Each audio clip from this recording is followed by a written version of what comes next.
In the tunnel. In the tunnel. In the tunnel. You're listening to In the Tunnel.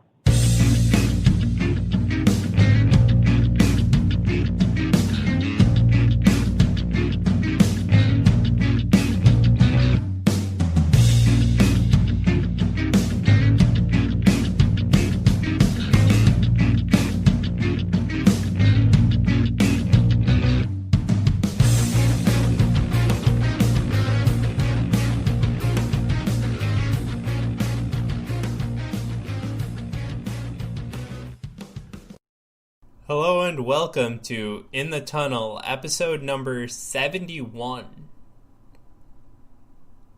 71, just in time. We planned out an episode last week and had pretty much nothing. And we were going to record that by last weekend. We didn't get to it. Yep. And thank God this week happened, because holy shit did the sports world blow the fuck up. Yeah, some pretty major things have happened in the past week. So, let's get to it. Alright, so first things first, let's talk about the NFL. The long-awaited NFL story of the week is the first look at the COVID helmet. The helmet that confuses the fuck out of me. Because I don't see how this thing is idiot-proof. No, it's not, dude. The problem here is, as I try to center myself talking about idiot-proof, let's see here. The problem is, god damn it. Alright, so the problem is that this helmet, I don't see how a player can't spit and, have the same problem, or the same issue that they're trying to prevent. So it's a dual-layered filter system that's supposed to catch the sweat, perspiration, whatever, someone sneezes into it or coughs into it, whatever it may be, it's supposed to catch that. But the problem is you still have distance between mouth and face mask, so you can still spit or sneeze down. Yeah, there's some air gaps still. Yeah, there's air gaps, but it's I guess a decent first draft. I mean, keep in mind, I think Oakley was the ones who created this. Yeah. So, I mean, I'm not saying Oakley isn't reputable, mm-hmm. but I don't know if they're reputable in CDC and FDA approved face masks. So we'll see.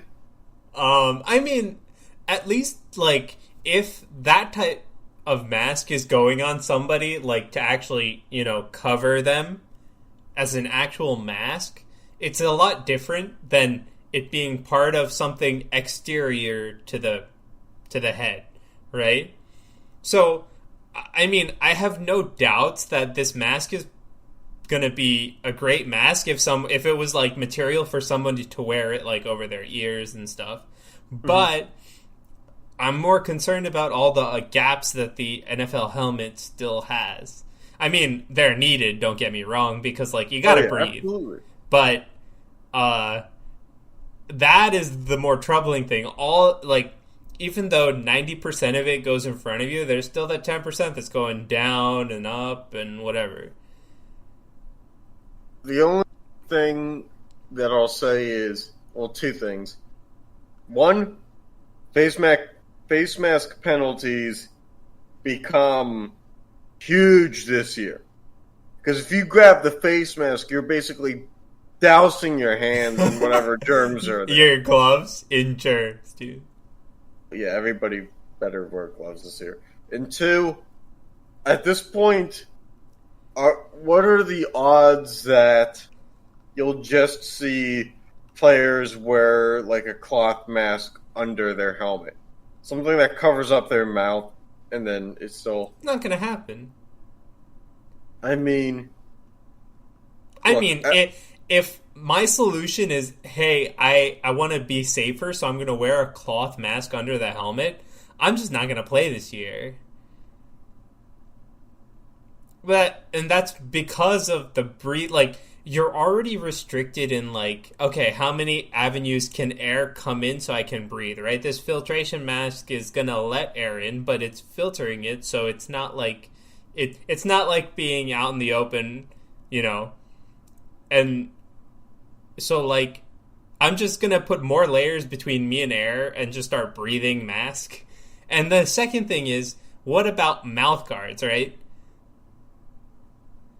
Okay, what about them? No, I'm just asking. I wear one when I play deck hockey. Yeah, no. But, like, usually you clip the mouth guard into part of your mask somewhere, right? And then it goes from there. Player sometimes. It depends on the face mask. Yeah, but... So, a lot of, like, where the players put the mouth guard, if you're going to attach a mask to it, is not going to happen anymore. Or is not possible for the... They're just going to have to be grown men and keep the mouth guard in their hand. I'm sorry that it's a minor inconvenience. I really am. These guys train in like 115-degree weather in Florida in the off-season. The minor inconvenience of having to wear a mask is beyond me. These are the world's best athletes. Yeah, no, but I'm just saying... A wide receiver runs 60 yards down the field on a running play that loses 2 yards. Yeah. But what I'm saying is... The level of exertion is already beyond what it should be. No, I agree. I'm just saying, like, in this mask design, right, like, you have to take into account, like, obviously, players wear mouth guards. It goes in their mouth. But, like, they're not going to be able to string it through their mask. So, like, they just have to keep it in. And so, are they allowed to take their helmets off on the sideline because somebody's going to ask for that? You know, you still have those oxygen stations. Like, my whole thing is not that, like, this is going to be a pain for the players to play in. It's what happens around. What, like, you're playing 60 minutes of football. You're actually exerting yourself for, what, like 10, 15 minutes? If that? So, like, what around, like, you know, you usually have oxygen on the sideline and you're around a bunch of people. Can you take your mask off? What are you doing? Like that is the bigger logistical nightmare than playing the game with these things. Yeah. So, again,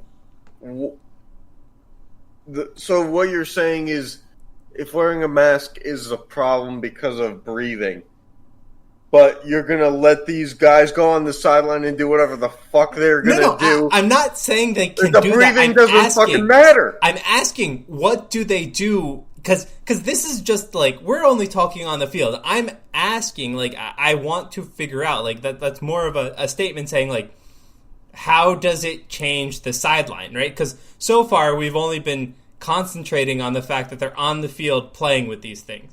But we have to remember for about 40 to 45 minutes, they're not on the field playing with these things. Fortunately, I mean, there's going to be limited media. There's going to be limited photographers, stuff like that. So in a theory this year, social distancing becomes easier. They can get more benches and stuff on the sideline. You can go end zone to end zone, or at least, 30 more yards on each sideline. Yeah. With player distancing. Because you're not going to have cheerleaders. Yeah. You're probably going to put more coaches in the booth. Okay. Because the booths can actually, if you can figure out the wiring and setup, you can have, only a certain amount of coaches in certain suites or booths. So there's potential to space things out on the sideline, more so than a normal year. Obviously, more so than a normal year. But you still have certain people, like your athletic training staff, is still on the sideline. you probably still have one coach on the sideline at least. Oh yeah, for sure. At least. Yeah, and I understand like you're gonna like spread more people out, but you still have all that equipment that you have the equipment handled. Teams have equipment handlers for, and a lot of it, like in the one case I'm bringing up of like use of oxygen, right? It requires one thing: your helmet basically comes off, right? Mm-hmm. And I'm just like saying, like this is for a first draft or even a second draft. I'm pretty sure they've been through a couple iterations at this point. Is pretty good. It's just I want to see how this interacts with like the time when the player is not on the field. The big thing is it needs something over the chin. Mm-hmm. Just, I don't know, something small, which is going to be hard because when you take a helmet on and off, something between the chin and where the face mask is, say it's a mesh or something like that, is probably prone to being ripped. Yep. So we'll have to see where it goes, but mm-hmm. I mean, I don't know. It's out there. Yeah. All right. Anything else you want to touch on with masks and helmets? This was more arguing than I was really planned to get into on a Friday afternoon after work, but no, we got a lot done there. So all right, let's move on to the next part. Probably the more sought after news, I guess. Washington. Yeah. The skins. The skins, yeah. Yeah. The chicken skins. All right. Made in an air fryer. You're liking your air fryer too much, man. I think I gotta cut you off. Made wings twice and chicken tenders. Anyway, the skins, they released a statement saying that they are reviewing new names for the team. Well, the statement essentially says that they're retiring the name Redskins, which is a great thing. And it would have made a whole lot of fucking sense if they had done it without a gigantic Washington Redskins logo letterhead. Yep. You take text over an image in that sense, or you just put the NFL logo and then put Washington Redskins next to it. Mm-hmm. You don't fucking put the culturally insensitive logo that you're moving on from right smack in the face of people as you say that you're moving on from it. Yeah. I may not know business to an extent where I'm amazing at it, but this is just common sense. You don't do this shit. So yeah, they fucked this up. I mean... And then they continue to fuck it up, as you'll find out in a minute or two. Well, hold on. They're not... In a minute or two, it's not really their fault. Part of it. It's There's the harassment part that is very much their fault. But it's also like a byproduct of the situation. Well, also a byproduct of the situation is they have to slap their logo with a redskin on it as a byproduct of the fact that they named themselves Redskins in the first place. I mean, hold on. You want to know how many times Redskins is stated in this release, right? You got the name Washington Redskins, right? Then you have Redskins Park still in this logo section. Then you have the address, which also has Redskin in it. Okay. Then you have the website. By the way, I'm willing to bet at least $10 that they're not going to change the name of the street. Okay, so you have the street name, which is Redskin Park Drive, right? Then you have the website, which is redskins.com. Then, in big bold letters, you have a statement from the Washington Redskins football team. Okay, I wish I could say I was counting here. And then you finally have Redskins mentioned in the body of the letter once. Yep. So that's at least 5 times, I think. Try 7, I think. I said at least 5. I told you I'm goddamn done with work for the day, man. This isn't It's work. Friday afternoon. Jesus Christ. Oh, God. And now I'm insensitive for making fun of Jesus, even though he's not my God. Here we go. Alright, anyway. Now that this little rant is over. Yes, it was a little rant. Let's move on to the That's next like issue. I have a little problem with you. Alright, here you go. Take it away. Alright, so, yeah, I wish I could read this, but I'll pull it up on my end.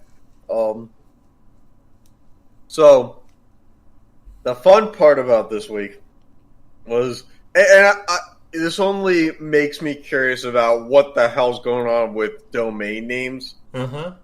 Because, according to Will Brinson on Twitter, a nice real estate agent in Alexandria, Virginia, has squatted on 14 trademarks for the potential Washington football team.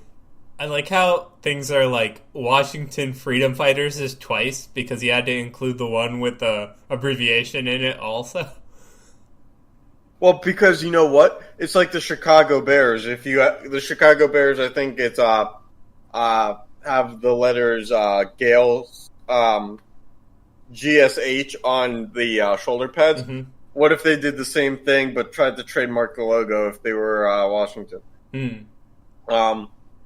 Now, I don't know if it's trademarked for Chicago, but you get what I'm saying. Mm-hmm. It's the design of it that they're trademarked. All right. So here's what was squatted on. The Washington Red Wolves, which, by the way, the number of times that the option for the Washington team still involves the color red in it is, you're going from one level of sensitivity to another. Because then you get into the stereotype of, what kind of people are considered red? And then the Washington Tribe, okay, a little less insensitive, but you're still kind of, if the Cleveland Indians are changing their name and their nickname is the Tribe, maybe. I mean, it's less insensitive, but it's still. I think it's still towing some line. Isn't the Cleveland Indians logo the bigger issue? It is, but the name is still okay. The Indians already retired wearing the mascot on the hat. Yeah, okay, but that was the bigger issue. Okay. But that was a few years ago. Yeah. All right, so the Washington Red Tails, the Washington Monuments, which is, I think, a great name for a team that always finishes in third or fourth. They don't really move in the standings. The Washington Veterans, which is a great ovation until you realize how bad the team is. The Washington Renegades Gridiron Football. Now, that's just too long. Yeah. The Washington Braves Professional Football Team. Again, it's a little too long. But I mean, you'd probably be calling it the Washington Braves, and professional football team is just there. But then we're getting back to the same shit that the Atlanta Braves are now going through. Oh. But the Atlanta Braves, to their stupidity, have decided that it was the tomahawk chop that was the insensitive part. It's like, yeah, it's not the name at all. Yeah. Let's see, the Washington Red Tails, which is an ovation to fighter pilots. Uh-huh. The Freedom Fighters, Mm-hmm. which I guess it depends on who's in the White House. The War Hogs, which that could be taken the wrong way. Yeah, it could be. Plus, the obesity rate, I don't feel like, is big enough in Washington, D.C. to be synonymous with that name. I know, that's rude to say, but... It's not Warhawks. Not as bad as Radskins. Yeah, no, that one's just bad. Get it out of here. That's a name that lasts in the late '60s and early '70s and then dies. Mm-hmm. The Red-Tailed Hawks, and then the Potomacs, which apparently is a neighborhood in Maryland. Mm-hmm. I tried to look up what a Potomac is, and I was left more confused than when I started. So the only thing I notice in here is that the Red Tails appear twice.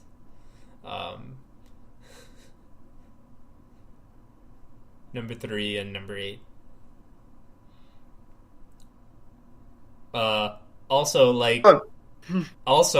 if I was gonna be named the Red Tail Hawks, I'd rather just be named the Red Tails. So I feel like that one can just get out of here. I don't think you're gonna name the team the Washington Monuments. Veterans, probably not. Potomacs. So the Red-Tailed Hawks, the thing about that is, eventually a team adapts a shorter nickname. It always happens. And we already have the Seattle Seahawks. Uh-huh. So what are you gonna have? 2 teams that just go by the Hawks? Red Tails, dude. Well, I'm saying that's like, if they went with Red-Tail Hawks, I think there's just too much of a margin for error and duplication. Yep. All right. So, what other names are we? So like we've gone through some of these names. So others on the list are like Red Hawks, even Senators, Americans or Generals. I really don't agree with. Warriors, Bravehearts. I really don't know about that one either.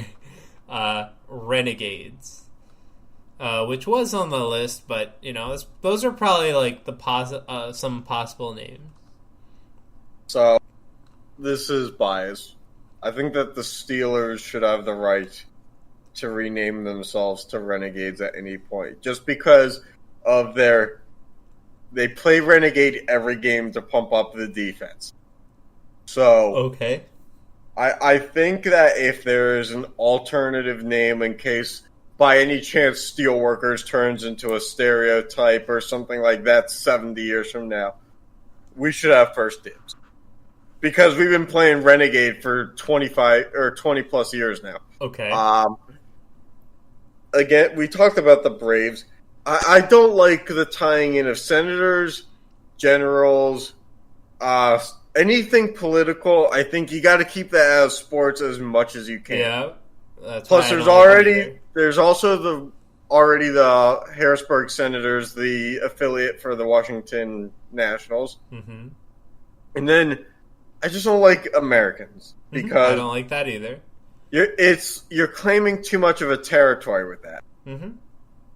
So, I think, and again, these were just options reported by columnists of possibilities.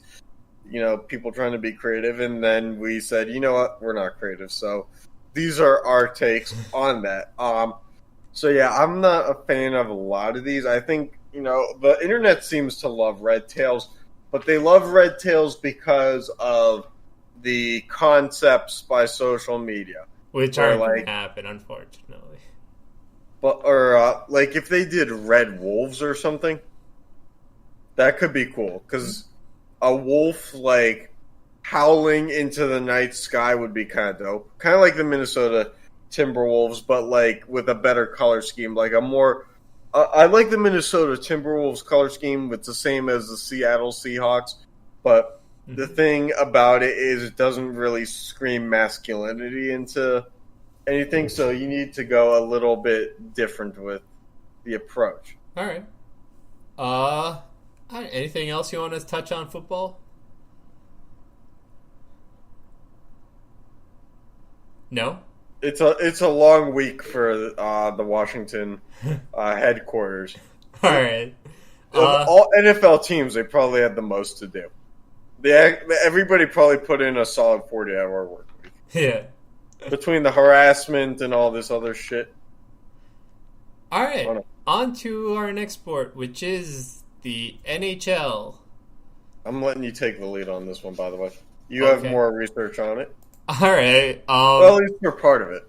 So, The CBA, they have agreed to a CBA, the NHL and the NHLPA at least, through the 25-26 season.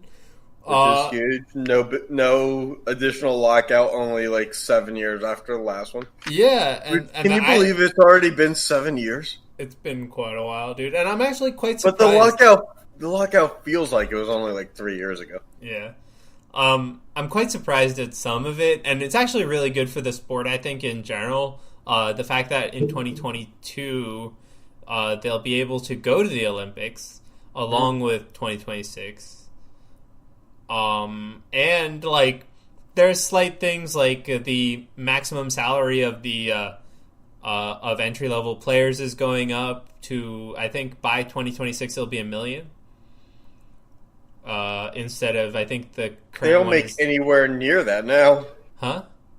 They don't make anywhere near that now. Entry level, yeah. Like Heischer and them got paid $925 or something. Was it annually or overall? No. Their entry level, like the contract was annual, like $925 or something like that.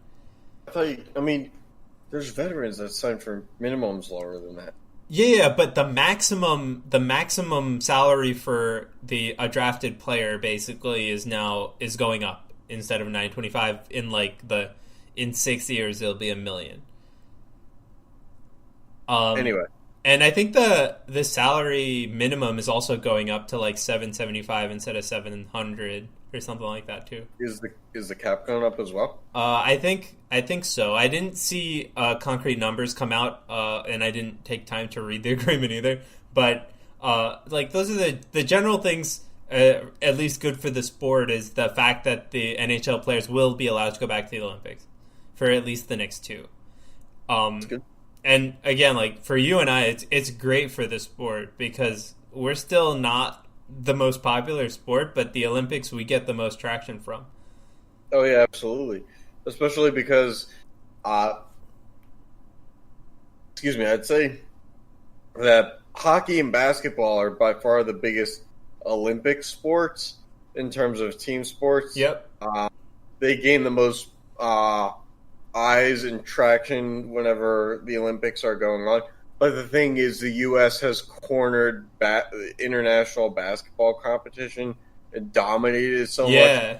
Whereas, Russia, Canada, Slovenia, but Sweden. There's Sweden. That's it.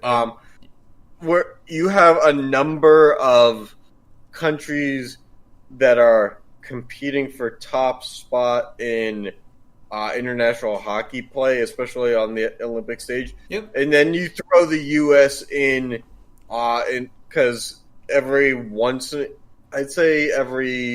in 3 Olympics, they have a good enough team to potentially win a gold. I mean, but that's the competition. I think, like, we have a good enough team most Olympics to attempt to medal. I'm not going to say gold. I'm saying it takes, I'd say once every 12 years, they have a team where the prime years of some of like the top 6 line up to be like, they can make a run at gold, but they're in terms of caliber is probably silver. Yeah. Okay. Yeah. But I mean, I do think that, and a lot of the NHL players, right? Even a lot of the star players come from overseas, which is, I feel like, the biggest thing in this. As it should be. No, but I think it's the biggest thing in this, in the fact that, like, the NHL not being the Olympics actually hurts, like, competition as a whole, right? Whereas if the NBA were to opt out of the Olympics, that's mostly just the American players. Mostly. Say that, you have leagues like the KHL over in Russia, where a lot of KHL players have kind of been signed straight to NHL without having gone to AHL roster, or, AHL or anything like that. So other countries get the benefit of being able to put KHL players like Ilya Kovalchuk in the past, which are basically NHL players, on teams. Well, a lot of Americans are grinding to be in the NHL and then don't get to play for their country, which happened in the last Olympics, and then the said drop off for the Americans where they basically are like bronze or not medaling at all. Right. Is the big statement.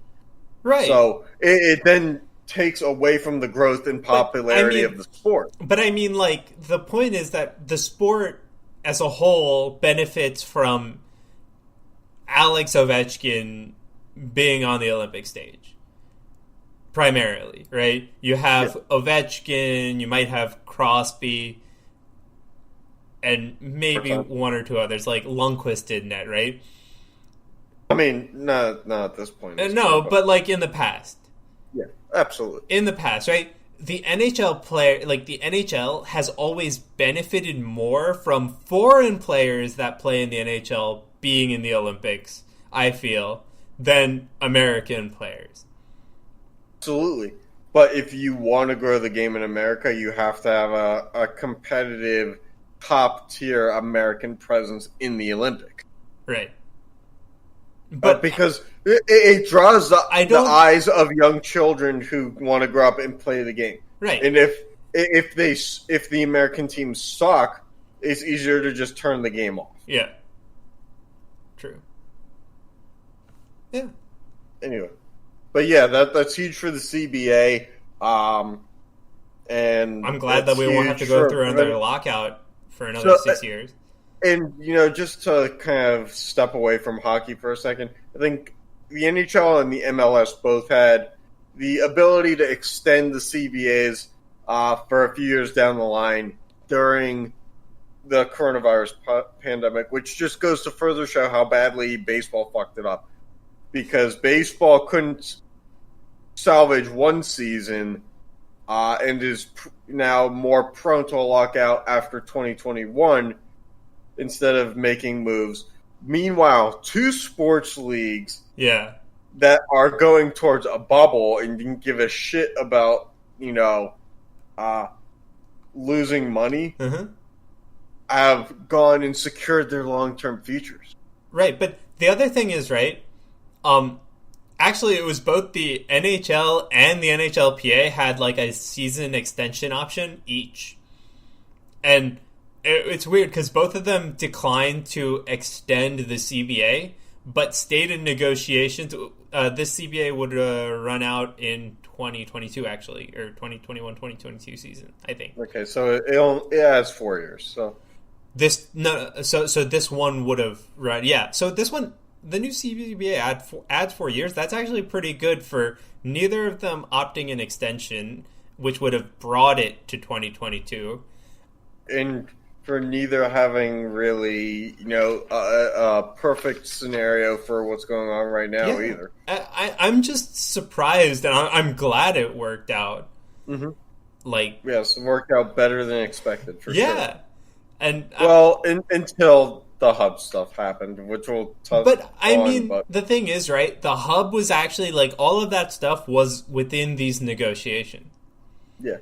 Right? So, the hub notwithstanding, they got a plan together. Both the NHL and the NHLPA ratified it, and they got this CBA through that lasts another 4 or 5, another 6 seasons until the end of or 5 seasons, whatever it is. And so, even with what we're gonna get to, it's still a pretty amazing thing for all the bureaucracy that goes around. Until a storm went through Edmonton last night and gave the arena water damage. Yep. All right. So you wanna get onto that? Let's go. Yeah. Let's get into it. All right. So we have the hotel assignments graphics courtesy of TSN because we stole it from there. But it's we're not allowed to go into Canada, so if they sue us, then we're on the grounds of international, and we're not allowed to go there. So, here we go. So we have the hotel assignments in both Toronto and Edmonton for the teams. We have the Bruins, Lightning, Capitals, Flyers, and Penguins going to Hotel X in Toronto. and the Hurricanes, Islanders, Maple Leafs, Blue Jackets, Panthers, Rangers, and Canadians going to the Royal York in Toronto. Mm-hmm. So let's get into it. We're going to play a little game called Who's Got the Best Life? Okay. Or best life in the bubble, I guess.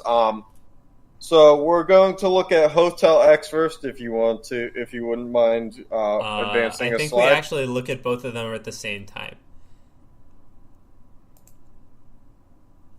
I just wanted to make sure that we had the right graphic up.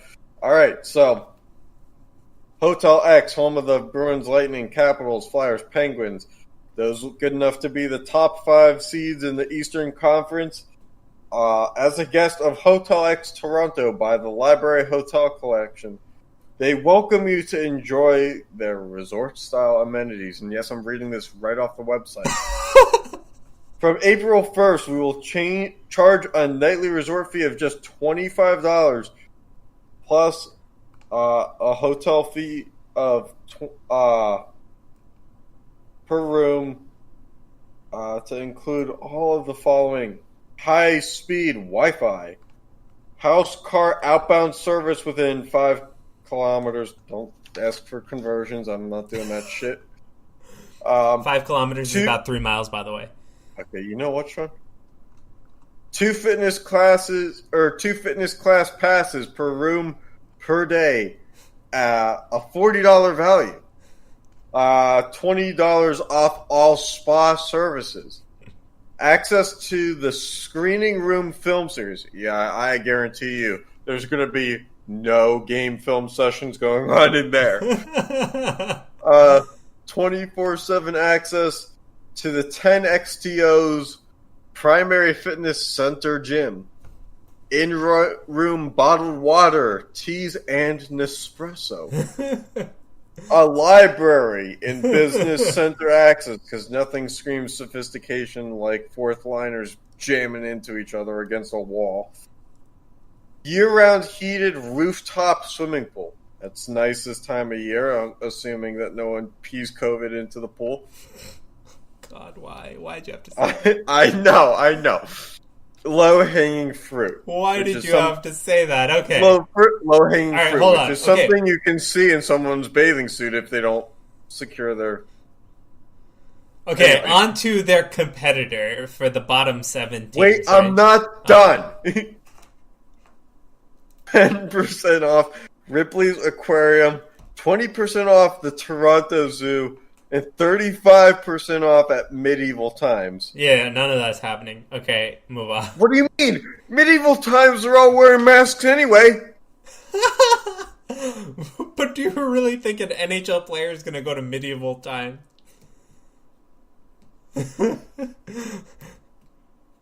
Well, let me guess. Play on the 8 squash courts in the hotel? Yes. The 4 indoor tennis courts?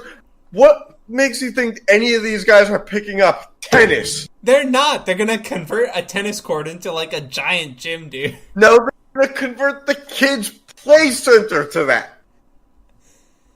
They have a top golf swing suite, free weights, cardio equipment, a yoga studio, a spin studio, Pilates, fitness classes, as we said, personal training, private coaching, yoga sessions. And by the way, according to the website, the rooftop pool is coming in 2020. So let's just pray to God that it's finished, Sean. Otherwise, Tom Wilson is just going to jump into a concrete block. All right, just move on to the Royal York, will you? All right, yeah, sure.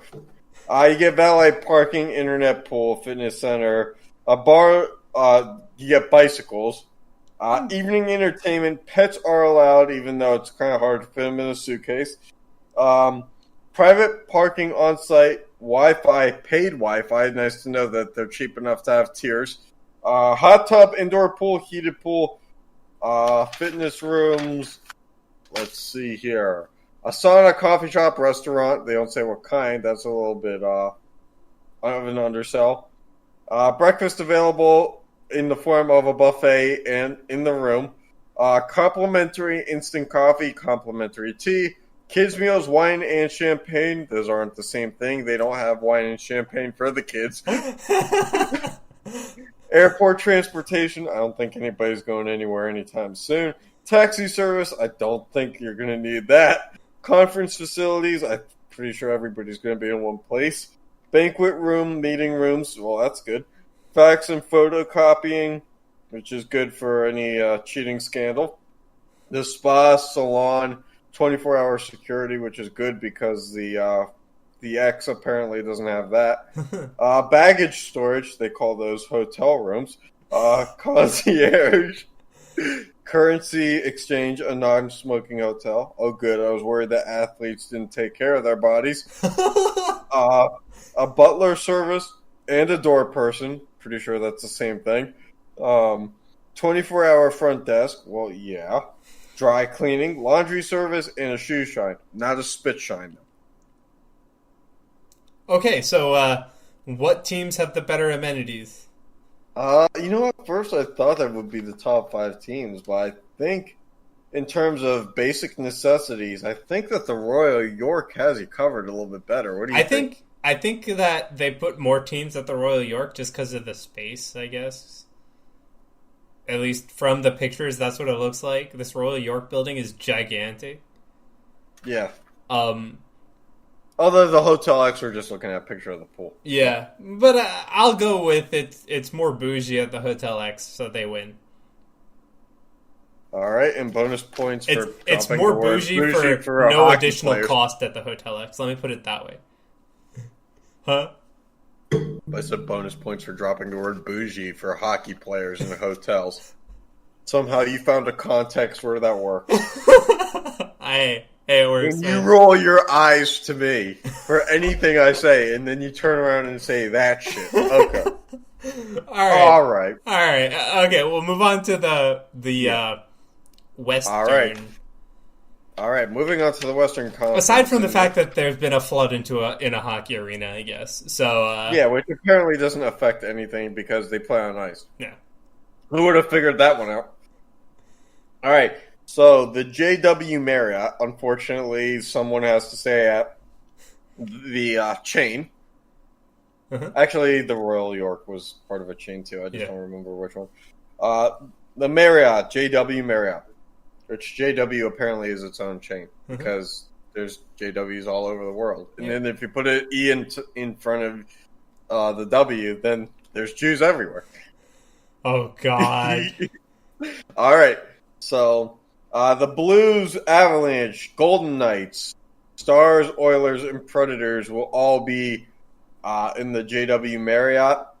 So it's the top 6 teams go to one place in the West. And the bottom 6 teams, not really bottom, you get what I'm saying. The Canucks, Flames, Jets, Wild, Arizona, Coyotes, and Blackhawks will all be at Sutton Place. Basically, if they just put the Oilers in Sutton Place, they would have had all the Canadian teams outside of Montreal that made the playoffs in one hotel. Yeah. And then if they actually had the hub city in, the United States and then put all the Canadian teams in one hotel, basically you would have a new immigration policy on the president's desk by the end of the week.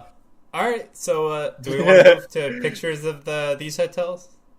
Yeah, sure, let's go through it. So, all right, so basically the reason that the Edmonton Oilers are at JW Marriott is because it's right next to Rogers Place. Yeah, yeah. Okay. And then Rogers Place, that's not, or JW Marriott, I don't think that's a hotel that's in the Rogers. Is it the one that's in, you get where I'm going, that's where the Blue Jays play?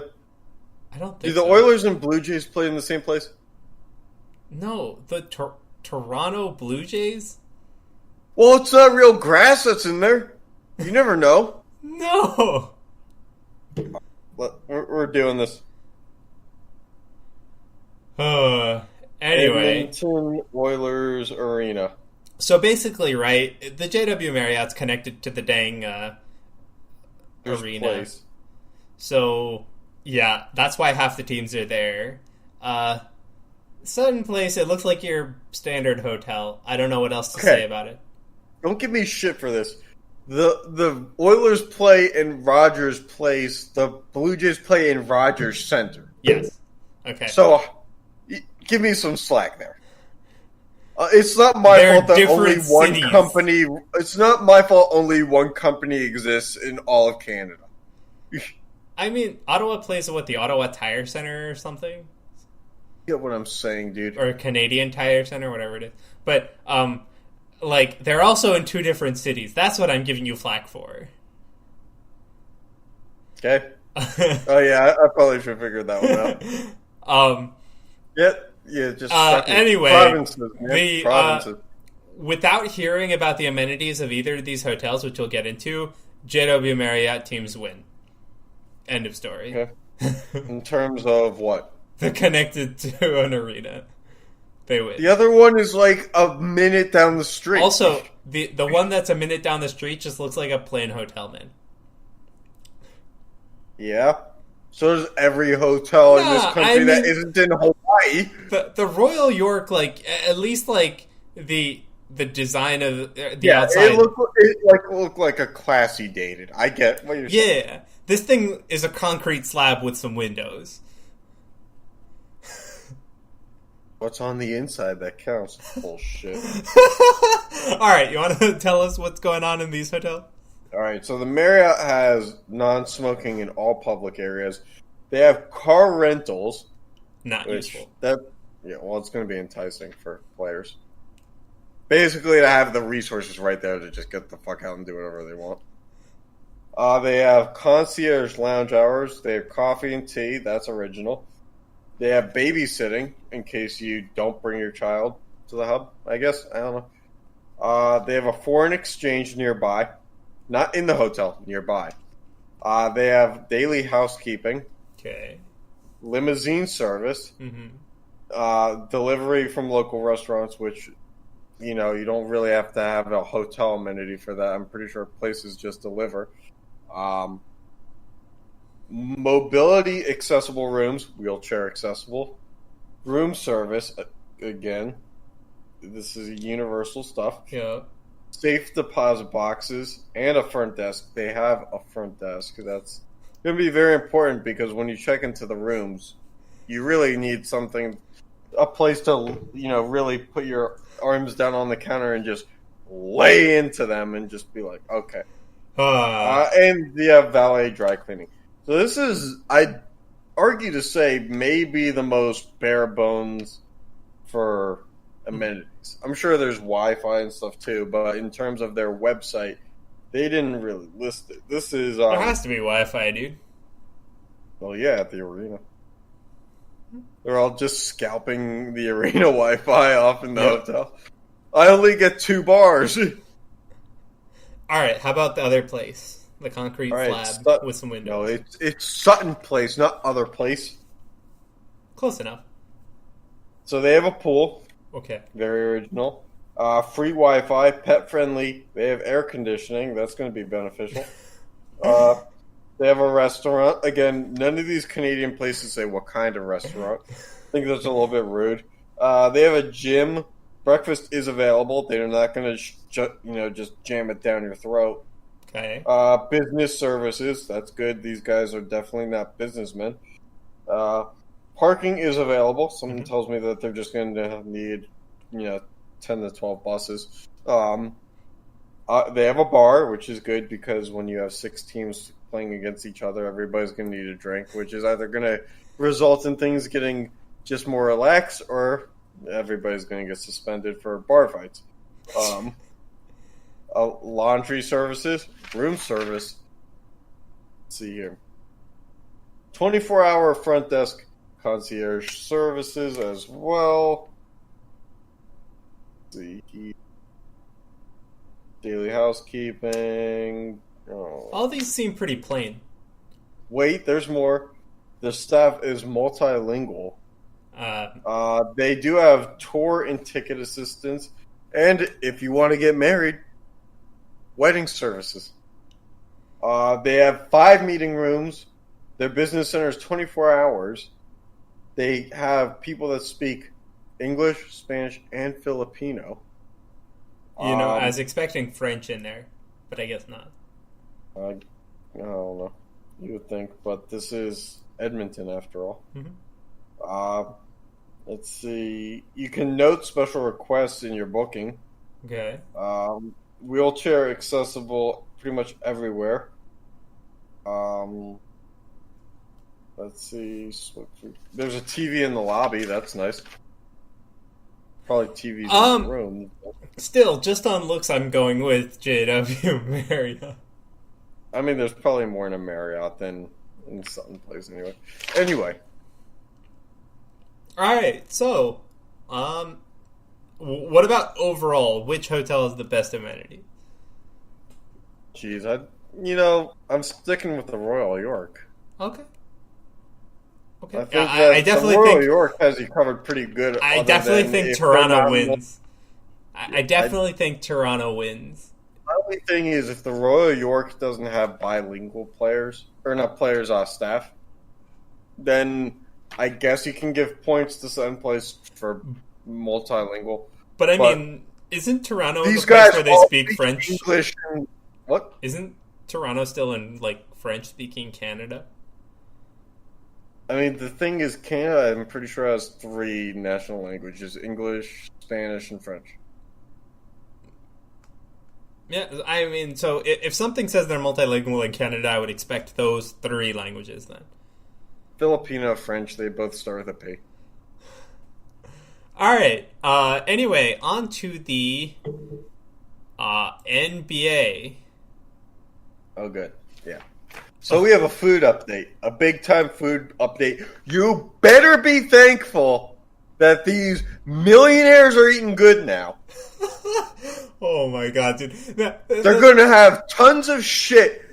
They're going to be eating real good for lunch and dinner, but for breakfast, Mickey Waffles. Mickey Mouse waffles, dude. Mickey fucking Waffles.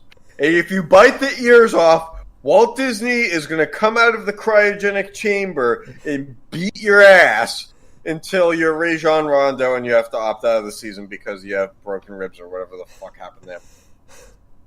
All right, well, let's get the worst out of the way, or at least what we presume is the worst. By the way, I have an idea for a Rajon Rondo Orlando Restart clothing line. Okay. Because Disney always sells the corny shirts and stuff. I went to Disney and all I came back with was a stupid shirt. You can sell a Rajon Rondo. I went to Orlando and all I got was a broken elbow. Alright, anyway, let's get the worst of the food out of the way, which is not the Mickey Mouse waffles, in my opinion. It's really Joe's Crab Shack. Well, it depends what you're getting at Joe's Crab Shack. I'm sure you can get a quality fish and chips at Joe's Crab Shack. But if we're going meat, big time red flag. Nothing against Joe's Crab Shack, but I trust your fish way more than I trust the next meat. I don't trust you at all with chicken. I don't even trust you with chicken of the sea tuna. But I mean, it's Walt Disneyland. The food might not be good for you, but it's made to taste okay. I don't understand why they couldn't just open up 5 restaurants in Epcot and just ship it over. What the? We're living in some reality here where Walt Disney, I guess, doesn't benefit from having any of their services other than the hotels open. Hey, nope, they're serving their food. Which is still probably part of the hotel anyway. Part of Epcot is Mickey Mouse waffles in. Because I guarantee it ain't fucking Germany. This ain't Belgian waffle shit. Alright, well, aside from that, you have a seafood room, which is probably where you should get your seafood over Joe's Crab Shack. The Ocean Air. What would you say? These are all fine if it wasn't Orlando. Then you have... I feel like you're catching dumpster fish out there. I could be wrong, but isn't Orlando not on the ocean? It's close, isn't it? I think it's inland enough that I'd be skeptical of No, what they're it's fishing. close. It's fine. Then you have two steakhouses: Saltgrass Steakhouse and Morton Steakhouse. So you better figure out which one's better and only have that one pretty early on. Yeah, basically. Then you have two kind of normal restaurants, I guess. Palm and Del Fresco's. What would you say? I like the logo of Palm, but I think here's my thing here with this overall is I feel like if it were me, and granted I'm obviously not an athlete, I'd want more variety than this. Like if my diet consisted of more of a variety, give me a Chinese food place, not obviously not like a Panda Express or anything, but like give me some local establishments. To say that you're offering variety is like, here's two seafood, here's two steakhouses, and the rest we're just going to give you like, this place does burgers, spaghetti, everything. I mean, that's what the places probably do anyway, right? Like, it's a grill, right, so it's like your standard probably like wrap sandwiches and burgers. Right, which is fine, but like, I mean, come on, these guys are spending 3 months in the bubble here. Yeah. You know, other than the one guy on the Kings who stepped over the bubble boundaries. I hope to that get Disney seamless. food is diverse enough, man. Well, there's the guy on the Kings who, like, technically stepped off campus of the bubble to pick up his seamless food. So, and then issued an apology. It's like, yeah, we get it, dude. You're not actually sorry. You went to pick up the food. I'm pretty sure they painted the lines out there or something. They had to have marked the boundaries pretty clear. Yep. And apparently an NBA player already invited an attractive woman to his room. And we haven't even gotten to the week of the games yet. The games will start till August 1st. Or no, that's the NHL. Until the last week of July, I think it is. Yeah. We're still like 10 days away, and there's already people players trying to hook up. It's like, can you at least get the horniness under control for a week? All right. Yeah. Anything else on food? Mickey Mouse and his waffles. All right. So what else do we have? That's it. Anything to close out? Any sarcastic remarks from you? Or did you just go through all of them during the... Did I not have enough during this episode? Jeez, I basically had you roll your eyes into the back of your head. Yeah. Yeah, our fantasy baseball, we're doing fine. It's not like everybody that we've drafted is getting COVID. Yep. Or struck in the head, I mean, at this point, don't be surprised if by like week 2 of the season someone gets struck by lightning. Hopefully not. I don't know. I mean, I feel like Texas is a hotbed for that, and we have Joey Gallo. So. Yep. Oh, and Yasiel Puig signed with the Braves and then immediately got COVID. Yeah, I saw that, dude. He signed with the Braves to add a nice contributing bat in the case that Freddie Freeman misses time because of his recovery from COVID, and then the guy that they just signed gets COVID. Yep. So, all right. You can't always do smart shit. All right. Well, thanks for tuning in, and catch you next time.